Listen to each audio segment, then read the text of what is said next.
नमस्कार साथियों, स्वागत है आपका इस YouTube channel learn to life में।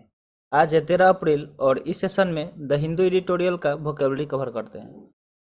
तो चलिए वीडियो स्टार्ट करते हैं। उससे पहले वीडियो लाइक कर दीजिए और अभी तक चैनल सब्सक्राइब नहीं किए हैं तो जल्दी से चैनल सब्सक्राइब कर दीजिए। तो आइए देखते हैं आज का वर्ड। पहला वर्ड है हॉर्ड। हॉर्ड की अगर बात करें तो एक वर्ब है। ये क्या है? एक वर्ब है। हॉर्ड क्या है? एक वर्ब है जिसका मीनिंग होता है एक्यूमुलेट मनी और वैल्यू ऑब्जेक्ट्स एंड हाइड और स्टोर अवे।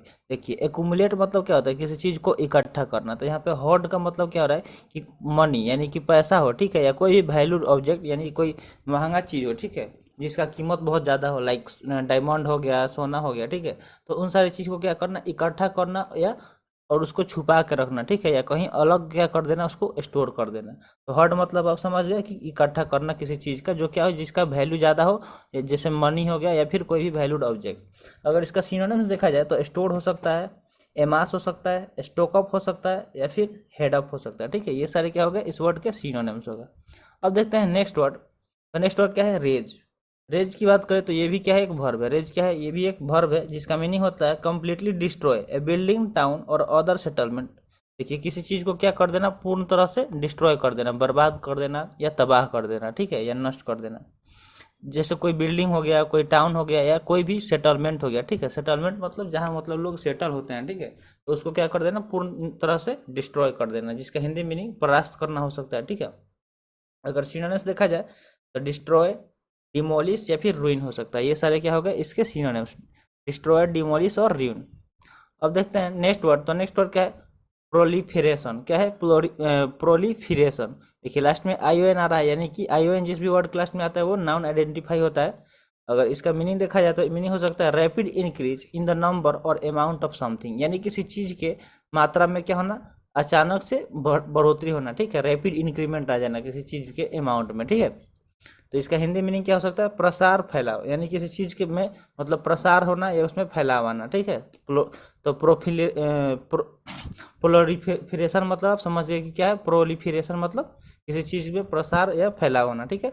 अगर सिनोनिम्स देखा जाए तो इसका सिनोनिम्स इंक्रीज, एक्सपेंशन या मशरूमिंग या प्रोपगेशन हो सकता है, ठीक है। ये सारे क्या हो गए? इसके सिनोनिम्स हो गए, इंक्रीज, एक्सपेंशन, मशरूमिंग या प्रोपगेशन। नेक्स्ट वर्ड है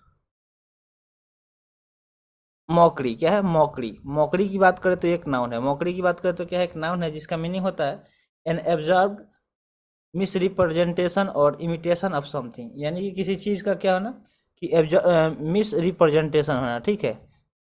यानी कि इसका हिंदी मीनिंग क्या हो सकता है? उपहास। उपहास इसका हिंदी मीनिंग हो जाएगा। और सिनोनिम्स देखा जाए तो कैरेड, फार्स या फिर पैरोडी हो सकता है। ये सारे इसके सिनोनिम्स हो गए।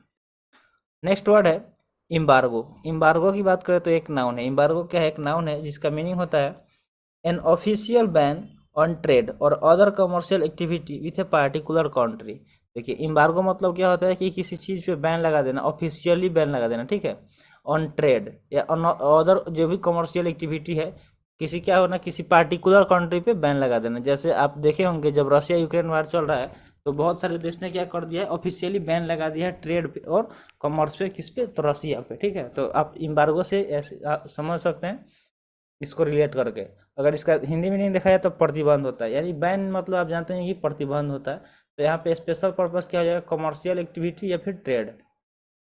अगर सिनोनिम्स देखा जाए तो बैन, वेटो, प्रोहिबिशन या फिर रेस्ट्रिक्शन, ये सारे इसके सिनोनिम्स हो जाएंगे। बैन, वेटो, प्रोहिबिशन और रेस्ट्रिक्शन।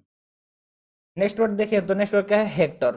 हेक्टर की बात करें तो एक वर्ब है, ठीक है। हेक्टर क्या है? एक वर्ब है जिसका मीनिंग होता है टॉक टू समवन इन ए बुलाइंग वे, यानी किसी से क्या करना कि बुलाइंग वे में बात करना, ठीक है। कैसे वे में? बुलाइंग, यानी कि बुरी तरह बात करना, यानी किसी को डरा के बात करना, उसको धमकाना, ठीक है। तो हिंदी में इसका धमकाना हो सकता है हेक्टर मतलब।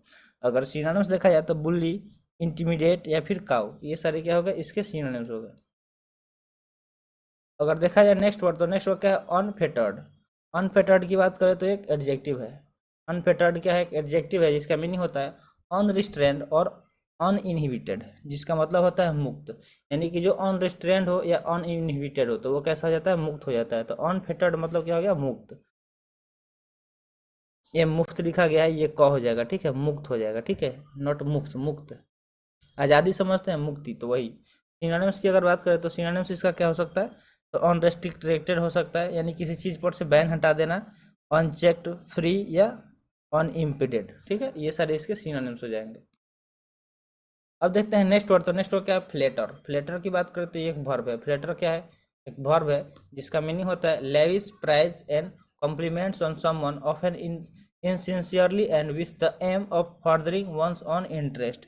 यानी कि किसी को क्या कर देना? लेविश कर देना। ठीक है, लेविश या प्राइज करना एंड कॉम्प्लीमेंट्स में, यानी किसी कॉम्प्लीमेंट्स देना, यानी कि उसका मतलब क्या करते हैं? उसको खुशामद करना। नहीं होता है कि फ्लेटर मतलब क्या होता है? तो खुशामद करना। फ्लेटर मतलब खुशामद करना, जैसे किसी के चापलूसी करना आप समझ सकते हैं। ठीक है, तो इसका हिंदी मीनिंग खुशामद करना हो सकता है। अगर सिनोनिम्स देखा जाए तो इसका सिनोनिम्स क्या हो सकता है? तो कॉम्प्लीमेंट्स, प्रेज या फिर कमेंड, ये इसके सिनोनिम्स हो गए। अब देखते हैं नेक्स्ट वर्ड। तो नेक्स्ट वर्ड क्या है? रेन। रेन एक नाउन है जिसका मीनिंग होता है the power to direct and control, यानी कि ऐसा पावर जो किसी चीज को डायरेक्ट कर सके, यानी कि उसको मतलब डायरेक्शन दे सके या उसको कंट्रोल कर सके, यानी कि नियंत्रण कर सके, तो उसको रेन बोलते हैं। इसका हिंदी मीनिंग होता है बागडोर। आप रेन वर्ड हिस्ट्री वगैरह में पढ़े होंगे कि मतलब रेन मतलब क्या होता है? शासन काल में। ठीक है, और इसका सिनोनिम्स देखा जाए तो सिनोनिम्स क्या हो सकता है इसका? कंट्रोल हो सकता है, गवर्न हो सकता है, कर्व हो सकता है या फिर कमांड हो सकता है। ये इसके सिनोनिम्स हो गए। अब देखते हैं नेक्स्ट वर्ड। तो और ये आज के सेशन का लास्ट वर्ड है। वर्ड क्या? ऑस्टेंसिबली। देखिए, ऑस्टेंसिबली की बात करें, लास्ट में बी एल वाई जिस भी वर्ड के आता है वो क्या हो जाता है? एडवर्ब हो जाता है। इसका मीनिंग होता है एज एपियर और is stated to be true तो नॉट नेसेसरी सो, यानी कि प्रकट रूप से। इसका हिंदी मीनिंग क्या होता है? प्रकट रूप से। एज एपियर और is stated to be true, मतलब ऐसा एपियर होना या मतलब स्टेटेड होना कि वो ट्रू हो, लेकिन ये ऐसा नेसेसरी नहीं है। ठीक है, यानी कि प्रकट रूप से इसका हिंदी मीनिंग हो सकता है। और इसका सिनोनिम्स देखा जाए तो सीमिंगली, अपेरेंटली, सपोजली, आउटवर्डली या फिर प्रोफेसली, ये सारे इसके सिनोनिम्स हो गए। ठीक है, तो आज का सेशन यहीं पे समाप्त हुआ। आई होप आपको सेशन पसंद आया होगा। Thanks for watching. मिलते हैं फिर अगले सेशन में। जय हिंद।